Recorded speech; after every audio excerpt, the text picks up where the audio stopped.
예전 우리나라 속담에 개똥밭에 굴러도 이생이 좋다 이런 말이 있습니다. 들어보셨나요? 여기에 개똥밭은 더럽고 비참한 그리고 피하고 싶은 환경을 말하는 거고, 이생이라는 것은 사는 것을 의미합니다. 요거를 표로 보여주면 이렇습니다.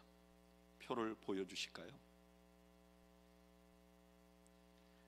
저기 보면 A와 B, A, C 이렇게 되어 있는데 A는 사는 거고 C는 죽는 겁니다. 그런데 B는 뭐냐? 개똥밭입니다. 마이너스. 그래서 사는 것이 죽는 것보다 좋다. 얼만큼 좋으냐? A에서 마이너스를 많이 해도 좋다. 그러니까 이 말은 사는 것이 훨씬 좋다는 것을 강조하는 말이고, 개똥밭은 그것을 더 돋보이게 하는 말인 거죠. 바로 이런 표현이 오늘 팔복을 이해하는데 도움이 됩니다. 이 마태복음 5장에 나오는 팔복 말씀은요, 제가 오랫동안 시원하게 해석하기가 굉장히 어려웠던 말씀이었어요.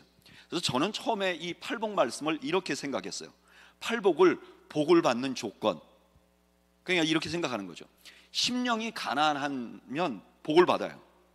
그 복이 뭐냐? 나중에 천국 가는 거예요. 근데 이렇게 생각하니까 이게 성경 전체하고 안 맞아요. 왜요? 천국 가는 거는 우리의 공로로 가는 게 아니잖아요. 우리의 성품으로 가는 게 아니잖아요. 무슨 조건으로 가는 게 아니잖아요. 그러니까 안 맞아요. 그래서 저는 이 말씀을 좀 더 다르게 해석해 보려고 미래에 초점을 맞췄어요. 그러니까 예를 들면 이런 거죠. 심령이 가난한 자는 후에 천국을 소유해요. 그러니까 지금 사는 건 복되지 않아. 근데 참고 인내하면 언젠가 복된 날이 올 것이다. 그런데 이렇게 해석하면 오늘 본문의 의미와 맞지 않아요. 왜냐하면 오늘 마태복음 5장에서 뭐라 그러냐? 천국이 저희 것이라고 할 때 그 말이 현재형이에요. 그러니까 현재 천국을 소유하게 된다는 거예요. 다른 한 가지 방법은 제가 사용하지는 않았지만 많은 목회자들이 사용하는 방법인데 뭐냐면은 앞에 조건을 약간 영적으로 뒤트는 거예요. 그러니까 심령이 가난하다 하는 것은 겸손한 것으로, 겸손한 자가 복이 있다 말이 된다. 애통하는 것도 영적으로 회개하는 것으로 국한해요. 또 의에 줄이고 목마른 것도 의를 좋아하는 성향이라고 생각해요. 그러면 어떻게 되느냐? 이게 참 복되다는 말이 어울리는 것 같아요. 그런데 그런 모든 수고는요, 오늘 8번째 복에 오면 막혀버려요. 왜냐? 아무리 해도 핍박을 받는 것 자체가 우리에게 도움이 된다, 복된다고 해석하기도 어렵고, 핍박을 받는 것을 영적인 성품으로 해석하는 것도 어려워요. 그래서 제가 이 팔복이 제 생각에 해석이 안 되니까 제가 그동안 목회를 하면서 팔복에 대해서 설교를 한 적이 없는 거예요. 왜냐면 나도 잘 모르겠는데 이걸 갖고 설교할 수가 없잖아요. 그런데 이렇게 팔복 때문에 막 고민하던 저에게 이 팔복을 어떻게 이해하면 좋을지를 인사이트를 준 말씀이 있어요. 그 말씀이 어떤 말씀이냐? 누가복음 14장 27절에서 30절 말씀이에요. 제가 읽어드릴게요. 누구든지 자기 십자가를 지고 나를 따르지 않는 자도 능히 내 제자가 되지 못하리라. 너희 중에 누가 망대를 세우고자 할진대 자기의 가진 것이 준공하기까지에 족할는지 먼저 앉아 그 비용을 계산하지 아니하겠느냐. 그렇게 아니하여 그 기초만 쌓고 능히 이루지 못하면 보는 자가 다 비웃어 이르되 이 사람이 공사를 시작하고 능히 이루지 못하였다 하리라. 이 말씀은 이렇게 시작해요. 예수님이 나를 따르려면 십자가를 지고 따르세요. 십자가를 지는 것은 고통스러운 거잖아요. 안 좋은 것이잖아요. 근데 그 다음에 예수님이 망대의 비유를 말합니다. 이 망대의 비유의 핵심 뭐냐면은 뭔가를 시작하기 전에 계산해보고 시작해야 된다는 거예요. 그러니까 예수님의 이 말씀은 어떤 의미를 담고 있는가 하면 이런 의미를 담고 있어요. 여러분, 나를 따라오려면 십자가를 지는 고통을 겪어야 돼요. 그러니까 무턱대고 따라오면 안 돼요. 잘 계산해 보세요. 그리고 잘 계산해 봐도 나를 따르는 게 이익이라고 생각하면 따라오세요. 그러니까 이거는 주님께서 자신을 따라오는 것이 너무 좋은 길이라서 십자가를 지면서까지 따라와도 이익이 될 거야 하는 자신감에서 나온 말씀이에요. 저는 이 예수님의 말씀으로 팔복도 그런 방법으로 이해를 해야 된다는 생각이 들었어요. 주님을 따르는 것이 너무 복된 일이에요. 근데 얼마만큼 복되냐? 우리가 이 땅에서 가난하게 살아도 그게 복될 만큼 복되다는 거예요. 그러니까 팔복은 예수님을 따르는 인생이 얼마나 복된지를 강조하기 위해서 가난과 애통을 넣는다는 거예요. 그런데 그 팔복의 정점, 끝, 클라이막스에 오늘 우리가 읽은 본문이 있어요. 오늘 본문 다시 한번 다 같이 읽어볼까요? 본문 5장 10절 다 같이 읽어보죠. 시작. 의를 위하여 박해를 받는 자는 복이 있나니 천국이 그들의 것임이라. 아멘. 첫 마디는 뭐죠? 의를 위한다 그래요. 이거 너무 막연해 보이잖아요. 근데 이 의를 위한다는 게 도대체 뭔지를 11절이 설명을 해줘요. 10절은 선언이고요, 11절, 12절은 그걸 부가 설명하는 말씀이에요. 11절에 이렇게 시작해요. 나로 말미암아 너희를 욕하고 박해하고 거짓으로 너희를 거스려 모든 악한 말을 할 때 너희에게 복이 있나니. 앞에서는 의를 위하여라고 말하고 그 다음엔 나를 위하여라고 말해요. 그러니까 앞에 의를 위한다는 것은 무슨 뜻이냐? 예수님으로 인해서 이런 뜻이에요. 그 다음에 박해를 받는 자는 이렇게 말해요. 이 박해는요, 누구나 이 박해라는 말을 들으면 우리나라 사람들은 다 순교를 생각해요.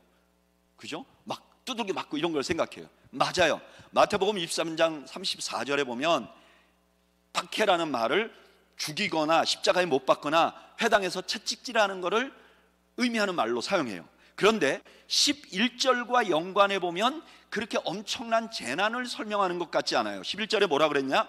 너희를 욕하고 박해하고 거짓으로 너희를 거스려 모든 악한 말을 할 때. 그러니까 여기 박해는 뭐냐? 욕먹는 거예요. 그리고 다른 사람들에게 미움을 받는 거예요.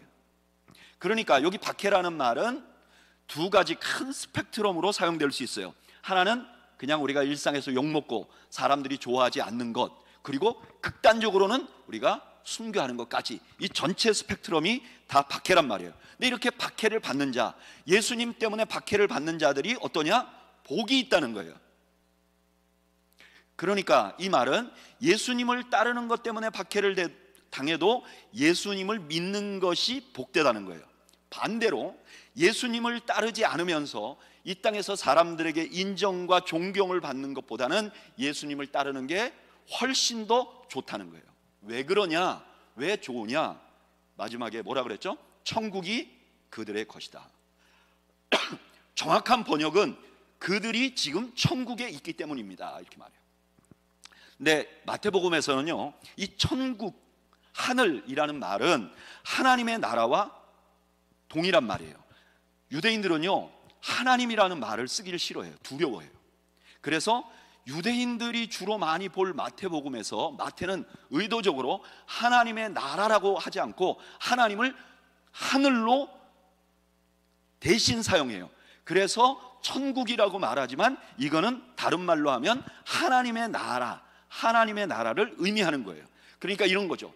예수님 때문에 박해를 받아요. 미움을 받아요. 그런데 그들이 복돼요. 왜냐? 그들이 지금 하나님 나라에 있기 때문이다. 그러면 그 하나님 나라에 있다는 것은 어떤 것이냐? 12절이 설명을 해줘요. 우리 12절 말씀 다 같이 읽어볼까요? 시작. 하늘에서 너희의 상이 큼이라. 너희 전에 있던 선지자들도 이같이 박해하였느니라. 여기 기뻐하고 즐거워하는 것은 현재 동사예요. 여러분 지금 기뻐하고 즐거워하십시오. 왜 기뻐하냐? 하늘에서 상이 크기 때문이다. 그런데 여기 하늘에서 상이 크다는 것은 현재형의 지배가 되는 거예요. 미래에 내가 하늘 천국에 가서 받는 게 아니라는 거예요. 그러니까 이 말은 이런 뜻이에요. 내가 예수님으로 인해서 박해를 받잖아요. 그러면 지금 나에게 하늘에 상이 쌓여요. 미래에 쌓이는 게 아니라 지금 하늘에 상이 쌓여. 내가 그걸 보고 기뻐하는 거예요. 그러니까 이걸 좀 더 우리가 이해하기 쉬운 현대적인 용어로 말하면 이 땅을 살면서 하늘의 가치관을 가지고 사는 것. 이게 뭐냐? 천국을 사는 거예요. 그 예로 선지자들을 들었어요. 여러분, 선지자들은 이 땅에 살아가요. 근데 이 땅에 살면서 말씀 전하고 이러면서 핍박을 많이 받았어요, 고대 선지자들이. 근데 선지자들이 핍박을 받으면서도 사람들이 선지자는 복되다고 생각해요. 왜냐? 선지자는 누구의 뜻을 받들어 사는 거죠? 하나님의 뜻을 받들어 사니까 유대인들은 적어도 저분이 참 복된 삶이구나 이렇게 생각하는 사람이에요. 그러니까 너희들이 이 땅에서 박해를 받으면 기뻐하세요. 왜냐하면 여러분들은 선지자들처럼 하늘의 가치관을 가지고 이 땅을 살고 있는 특권을 누리기 때문입니다. 이렇게 말씀하는 거죠. 여러분, 이 말씀 무슨 말씀인지 이해가 되세요? 이해가 안 되시나요? 저는 이 말이 무슨 말인지 이해할 수 있어요. 왜 이해를 하는가? 제가 제 아내랑 결혼하기 한 2년 전쯤의 일이었어요. 제가 총각 전도사로 30이 넘어서 결혼하고 있지 않으니까 주변에 많은 분들이 여러 자매들을 소개시켜 줬어요. 참고로 말씀드리면 이 이야기는 제 아내가 알고 있는 이야기예요. 근데 어느 날 우리 학교의 교수님의 지인 한 분이 저를 보자고 해서 만났어요. 그랬더니 이분이 저한테 이런 얘기를 하는 거예요. 저에게 어떤 자매를 소개시켜주고 싶다고 그러는 거예요. 근데 이 자매의 집안이 자기 딸이 목회자하고 결혼했으면 좋겠는데 그 목회자가 공부를 해서 나중에 교수가 되려는 꿈을 가진 사람과 결혼을 시켰으면 좋겠다고 생각을 한다는 거예요.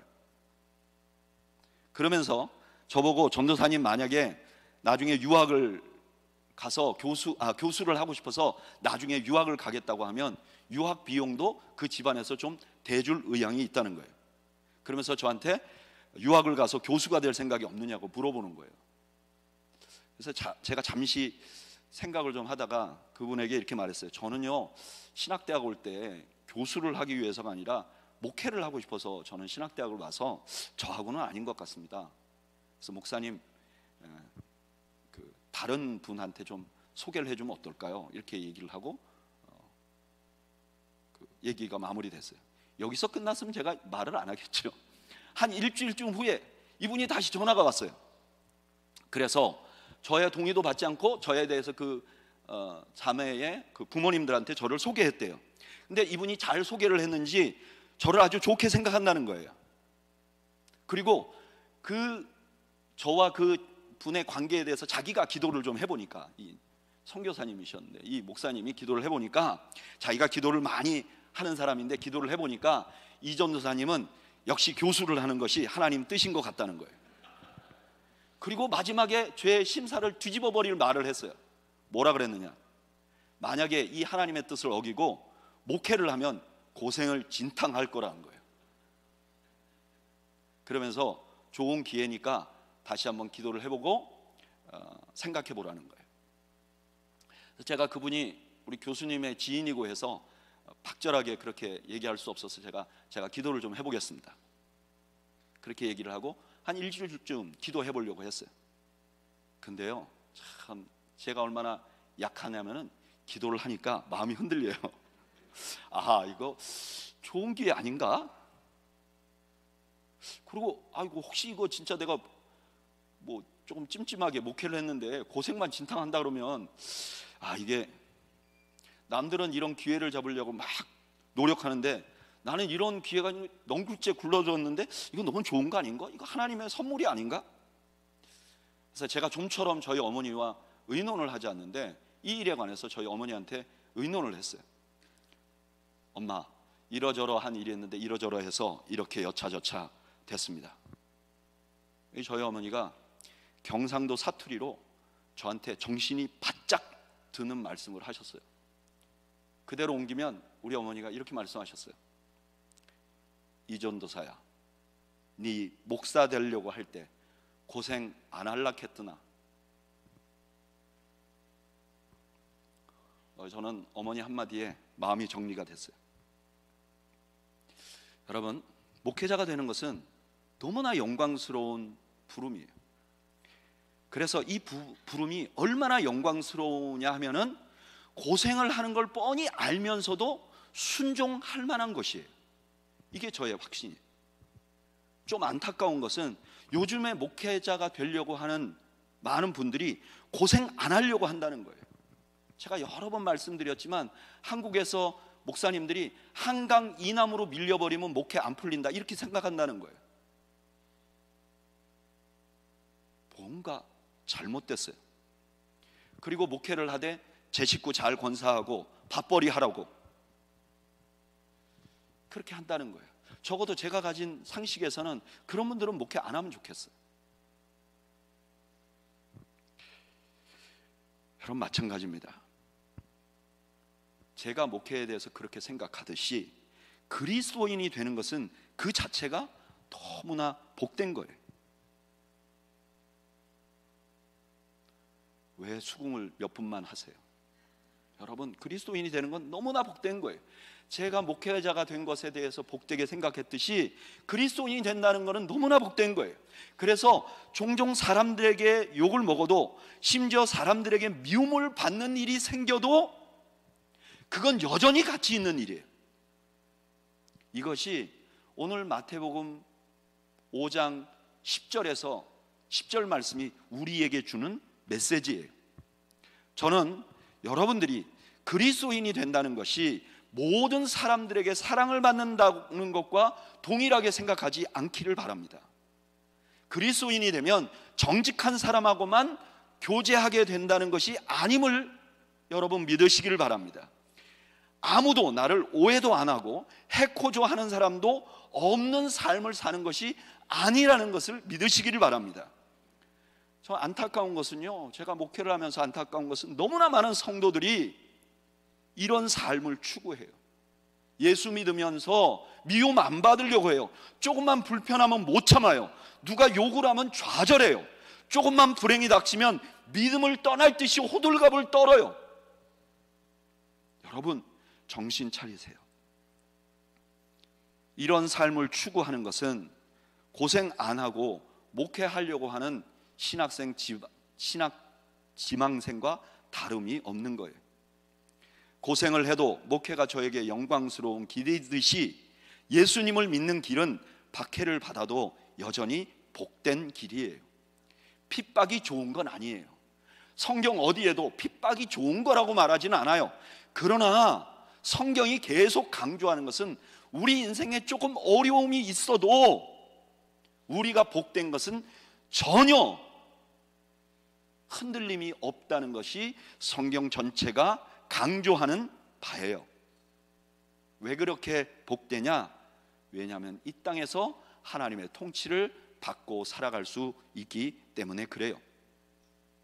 여러분 여기까지가 오늘 설교의 다예요. 너무 일찍 마치게 되겠죠? 제가 설교 준비를 하면서 이 말씀까지 준비해 놓고 조금 궁금한 게 생기더라고요. 그러면 하나님의 통치를 받으면서 이 땅을 산다는 게 도대체 얼마나 좋은 것이기에 박해를 받아도 괜찮은가? 하나님의 통치를 받는다는 거 되게 멋있는 말이긴 하지만 좀 구체적이지 않잖아요. 하나님의 통치를 받는다는 것이 좀 구체적으로 하나님의 통치를 받는 것 전체를 설명할 수는 없지만 그 중에 일부를 내 피부에 맞게 나도 좀 이해가 되는 방법으로 하나님의 통치를 받는 것의 유익은 없나? 유익을 설명한 성경은 없나? 그래서 그때부터 설교 준비 마치고 성경을 막 찾아봤어요. 그랬더니 여러분 베드로가 역시 베드로예요. 예수님 설교를 많은 사람들이 들었는데 베드로는 이 설교를 잊지 않았어요. 그래서 베드로 전서에 보면 예수님의 이 말을 2번이나 인용해요. 첫 번째 인용한 데는 어디냐? 우리 성경을 한번 다 같이 읽어볼까요? 베드로전서 3장 14절 읽어보죠. 시작. 그러나 의를 위하여 고난을 받으면 복이 있는 자니 그들이 두려워하는 것을 두려워하지 말며 근심하지도 말고. 여기 보면 베드로 사도가 예수님의 말씀을 그대로 인용했다는 게 확 드러나죠. 의를 위하여 고난을 받으면 복이 있는 자니. 근데 이 말씀 바로 앞에 13절에 베드로가 뭐라 그랬냐면 선을 행하라 그래요. 그러니까 베드로가 선을 행하고 핍박을 받는 것이 복된 삶이다라는 걸 설명하기 위해서 예수님께서 하신 설교를 딱 기억한 거예요. 그래서 사용한 거예요. 그런데 이 말씀 바로 위에 12절에 보면 선을 행하면서 고난을 받아도 그것이 복된 이유를 희미하게 배치해 놨어요. 제가 왜 희미하게 배치해 놨다고 하냐면 베드로전서를 공부를 해보면요 12절과 13절 사이에서 단락이 나눠져요. 그러니까 12절은 앞에 단락의 마무리고 13절은 새로 시작하는 단락이에요. 그러니까 분명한 연관은 없어요. 그러나 본문이 쭉 이어지면 앞부분 12절이 14절과 연관이 없다고 말할 수 없어요. 그래서 희미하다고 말한 거예요. 이 두 말씀이 연관이 있어요. 그래서 그 12절 말씀을 읽어보면 내가 이 땅에서 선을 행하면서 핍박을 받아도 복된 이유를 알 수 있어요. 자, 12절 다 같이 한번 읽어볼까요? 읽어보죠. 시작. 주의 눈은 의인을 향하시고 그의 귀는 의인의 간구에 귀를 기울이시되 주의 얼굴은 악행하는 자들을 대하시느니라 하셨느니라. 왜 선을 행하고 고난을 받아도 복된가? 하나님의 눈이 의인을 향하고 있기 때문에 그렇다는 거예요. 여러분, 하나님께서는 선을 행하고 고난을 당하고 있는 사람들을 하나님은 보고 계세요. 하나님은 실제로 자기 백성을 잊지 않으세요. 그래서 구약의 이사야서에서 이렇게 말씀하셨어요.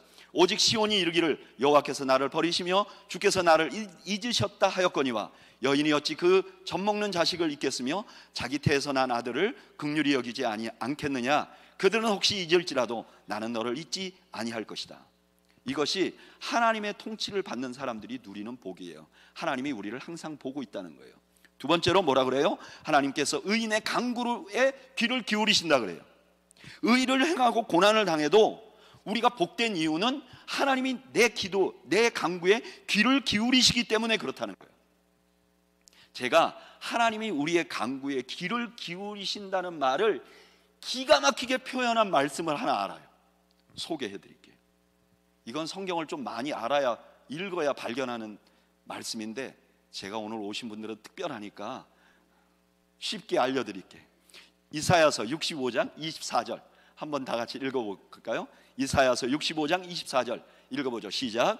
그들이 부르기 전에 내가 응답하겠고 그들이 말을 마치기 전에 내가 어떻게 한다고요? 난 진짜 이런 말씀 보면요 기도 안 할 수가 없어요. 저는 이게 무슨 뜻인지 알아요. 지난 몇 년 전에 저희 집에 아들이 둘 있는데 그 두 번째 어르신께서 이 취직을 못하셔서 아주 고통을 겪을 때가 있었어요. 졸업할 때부터 전국에 인컴을 감안하지 않고 연관되어 있는 데는 다 보내서 아마 1000통도 넘게 레주메를 보낸 것 같아요. 근데요 답이 없어요. 팬데믹 때였잖아요. 답이 없어요. 그러니까 좌절하는 거예요. 근데 답이 없어서 좌절할 때보다 더 좌절할 때는 어땠냐면 인터뷰를 하고 떨어졌을 때 더 좌절을 하더라고요. 제일 좌절됐을 때는 인터뷰가 파이널까지 인터뷰를 했는데 안 돼요. 그러시면 그분의 이 무드가 매우 다운돼 있어요. 그러면 집안의 제일 약자인 저와 제 아내는 숨도 못 쉬어요. 그냥 걸어 다닐 때도 조심스럽게 걸어 다니고 문 살짝 열어서 눈치 한번 보고 들어가고 그러다가 시간이 좀 흐르면요 용기를 내갖고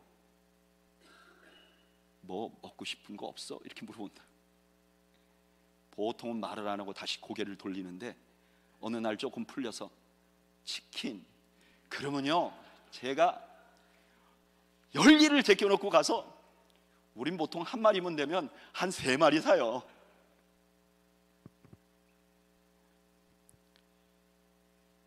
이사야서 65장 말씀이 바로 그런 뜻이에요. 우리 하나님이 우리의 소리에 귀를 기울이신다는 것은 도와주고 싶어 안달이 난 거예요. 하나님의 통치를 받으면 그런 복을 누리게 된다는 거예요. 또 하나는 악행하는 자들을 직면하신다는 거예요. 여기 악행은 보통 악행하는 게 아니라 나에게 악행을 한 사람이에요. 근데 하나님이 나에게 악행하는 사람을 대면한다. 대면한다는 건요 그냥 이렇게 보고 있다 그런 뜻이 아니에요. 갚아주는 거죠. 나 대신. 이 모든 내용이 의를 위하여 핍박을 받는 자들이 누리는 혜택 중에 하나라는 거예요. 근데 이 말씀을 마태복음으로 그대로 가져오면 천국을 사는 것과 평행이 돼요. 천국을 사는 삶을 다 표현을 할 수 없지만 일부를 표현하는 거예요. 그게 뭐냐? 우리가 예수님을 믿으면 이 땅에서 핍박을 받기도 해요. 그래도 이게 복된 이유는 하나님의 보호하심을 이 땅에서 경험하면서 사는 거죠.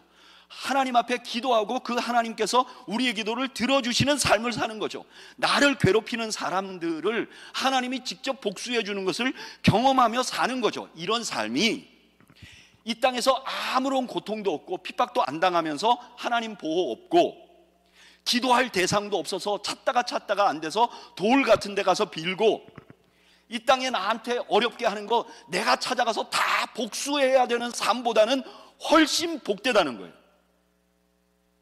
어느 정도로 복되냐? 내가 핍박을 받아도 그거보다 복되다는 거예요.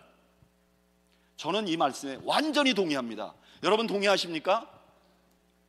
어느 게 더 복되겠어요? 내가 나한테 잘못한 사람 내가 다 찾아가서 해코지 해보세요.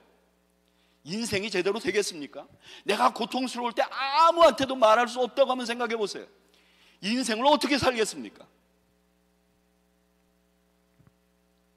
또 하나 베드로가 이 예수님의 말씀을 인용한 데가 베드로전서 4장 14절이에요. 우리 한번 읽어볼까요? 베드로전서 4장 14절 읽어보죠. 시작. 너희가 그리스도의 이름으로 치욕을 당하면 복이 있는 자로다. 영광의 영 곧 하나님의 영이 너희 위에 계심이라. 베드로가 산상수훈 인용한 게 확실하죠? 여기서 앞에 말 너희가 그리스도의 이름으로 치욕을 당하면 복이 있는 자로다. 그리고 영광의 영 곧 하나님의 영이 너희 위에 계심이라가 천국을 의미하는 거죠.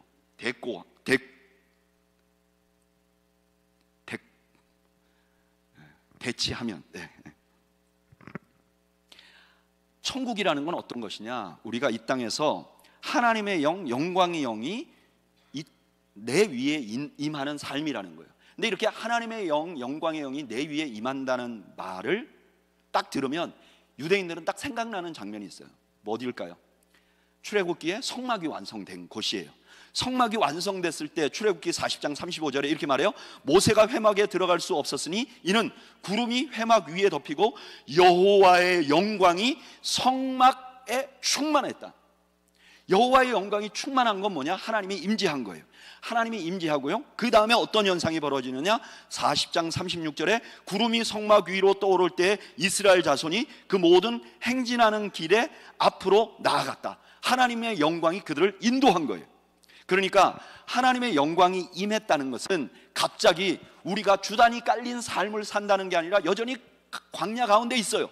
그런데도 이 삶이 복된 이유는 그 하나님이 우리와 동행하시고 그리고 그 하나님이 우리를 인도하시는 삶을 살게 된다는 거예요. 이 말씀을 마태복음에 그대로 갖고 와서 적용을 하면 이런 거죠. 믿는 자들이 비록 핍박을 받아도 복돼요. 왜? 하나님이 그들과 함께 하시고 그들을 인도하는 인생을 살기 때문에 그래요. 이것이 하나님 없이 살고 하나님의 인도하심을 받지 못하면서 핍박을 하나도 안 받는 삶보다 훨씬 더 복되다는 거예요. 여러분들의 눈이 지금 과연 그럴까 하는 눈초리인데 이 두 삶을 극단적으로 비교해 놓은 인물이 성경에 등장을 해요. 첫째, 아무 인도 받지 않고 제 갈 길로 살아서 핍박을 받지 않는 분이 한 분이 있어요. 누구냐? 사도행전 22장 25절에 나오는데 제가 읽어드릴게요. 봉사와 및 사도의 직무를 대신할 자인지를 보이시옵소서. 이 유다는 이 직무를 버리고 제 곳으로 갔나이다. 가론 유다를 표현하기를 뭐라 그랬냐면 제 곳으로 갔다 그래요. 지가 갈 곳으로 갔다. 반대로 고난을 당하지만 하나님의 인도함을 받은 사람의 대표적인 사람은 바로예요. 요한복음 21장 18절에서 18절 19절에 이렇게 말해요. 내가 진실로 진실로 내게 이르노니 내가 젊어서는 스스로 띠띠고 원하는 곳으로 다녔거니와 늙어서는 내 팔을 벌리리니 남이 내게 띠띠우고 원하지 아니하는 곳으로 데려가리라. 이 말씀을 하심은 베드로가 어떠한 죽음으로 하나님께 영광을 돌릴 것을 가리키심이로라. 이 말씀을 하시고 베드로에게 이르시되 나를 따르라. 여러분, 베드로와 가룟 유다 중에 누구의 삶이 더 복되게 보이세요? 지금 의를 위하여 핍박을 받는 자가 복이 있다고 말하는 것은 베드로와 같은 삶을 의미하는 거죠. 말씀을 정리해 볼까요? 그리스도인의 삶은요, 복된 삶이에요. 왜냐하면 이 땅에서 하나님의 통치를 받고 살기 때문에 그래요. 하나님의 통치를 받는다는 것은 엄청난 것인데 그 중에 일부를 소개하면 천지를 지으신 하나님이 우리를 보호하시고 언제든지 그 하나님 앞에 기도할 수 있는 삶일 뿐만 아니라 나도 모르는 사이에 나의 적들에게 친히 하나님이 대해 주시는 삶을 사는 거예요. 그리고 우리와 함께 하시면서 우리를 인도해 주시는 삶이에요. 근데 이것이 너무 좋은 삶이라서 비록 고난이 와도 이게 복된 삶이라는 거예요. 이게 그리스도인의 삶이라는 거예요. 여러분 우리가 이미 이런 놀라운 축복 가운데 들어와 있다는 사실을 여러분 잊지 마시기를 바랍니다. 작은 핍박과 환난 때문에 흔들리지 마시기 바랍니다. 우리는 그 정도로 흔들릴 사람들이 아니에요. 왜냐하면 우리는 하나님의 보호를 받고 있고 하나님 앞에 기도할 수 있고 하나님이 나를 위해서 친히 행하시는 것을 경험하며 하나님의 인도하심을 받으며 살 수 있는 인생이기 때문에 그렇습니다. 예수님께서는 제자들을 제자들과 함께 산에 올라가서 설교를 하시면서 첫 번째 말씀하신 팔복 전체 내용이 뭐냐? 너희들 참 복된 선택을 한 거야. 얼마나 복되냐면 너희들이 비록 가난하고 슬픈 일을 당하고 다른 사람들한테 미움을 받아도 너희들이 지금 선택한 것은 어마어마하게 복된 삶이야. 그걸 잊지 말아줘 라고 선포하고 계시는 것입니다. 저는 바로 이 선포가 여러분들 개인적으로 여러분들의 귀에 들리는 은혜가 있기를 주님의 이름으로 축원합니다. 자, 우리를 인도하시는 우리와 함께 하시는 이 하나님과 함께하는 삶이 얼마나 복된 것인지 찬양, 그 가사로 찬양을 만들어 놓은 찬양이 있어요. 우리 이 찬양을 함께 하면서 주님, 내가 이미 복된 삶에 있다는 걸 잊고 살 때가 많았습니다. 하나님 나를 용서해 주십시오. 내가 하나님께서 나에게 주신 이 천국을 이 땅에서 누리는 삶을 이 땅에서 살아가면서 누리면서 살아가도록 나를 도와주옵소서. 우리 이런 소원한 마음으로 찬양을 드리겠습니다.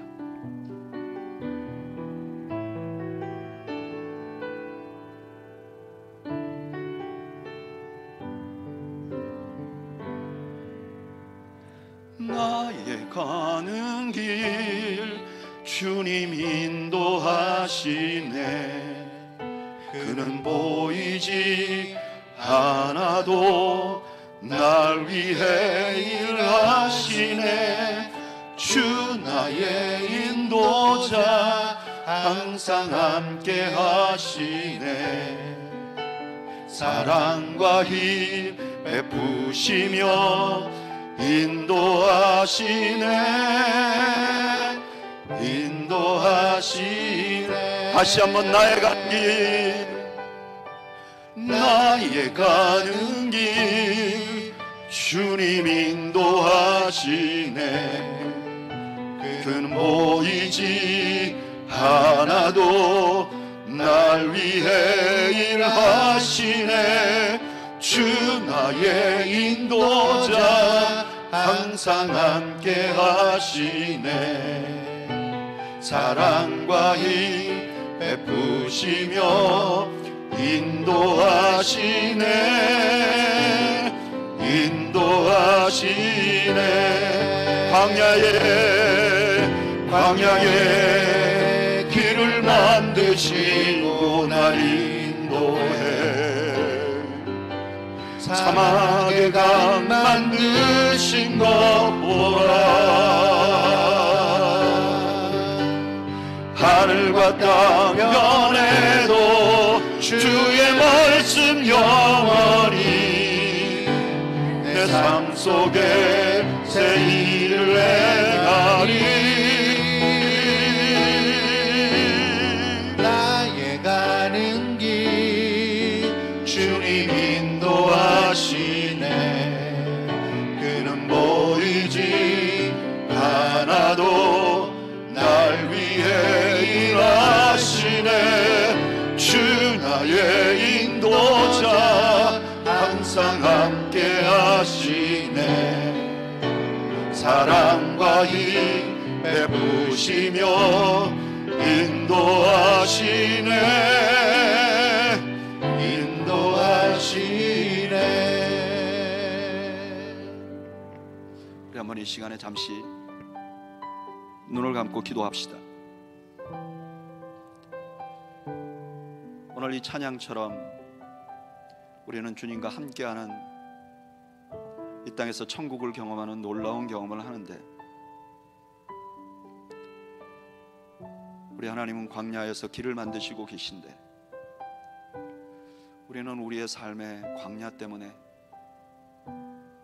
내 삶의 불편함 때문에 주님, 내 삶이 미저러블 합니다, 내 삶이 고통스럽습니다 라며 거기에만 집중하고 있지는 않습니까? 우리 이 시간에 하나님께서 나에게 이미 주신 그 놀라운 은혜와 복을 다시 한번 기억하시고 우리 입으로 주님 감사합니다, 주님 앞에 감사의 고백을 드리는 시간을 갖기를 원합니다. 우리 잠시 하나님의 은혜를 기억합시다. 기도합시다. 아버지, 아버지, 아버지, 아버지, 아버지,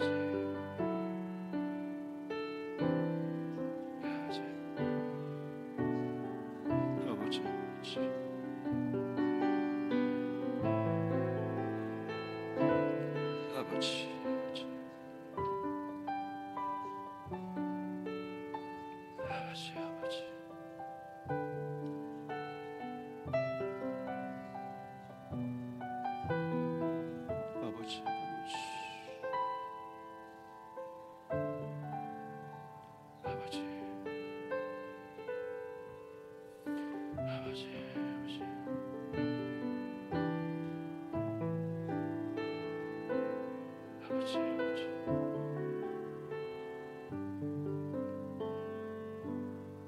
이제는 우리 주님 예수 그리스도의 은혜와 하나님 아버지의 그 만극하신 사랑과 성령님의 교통하심이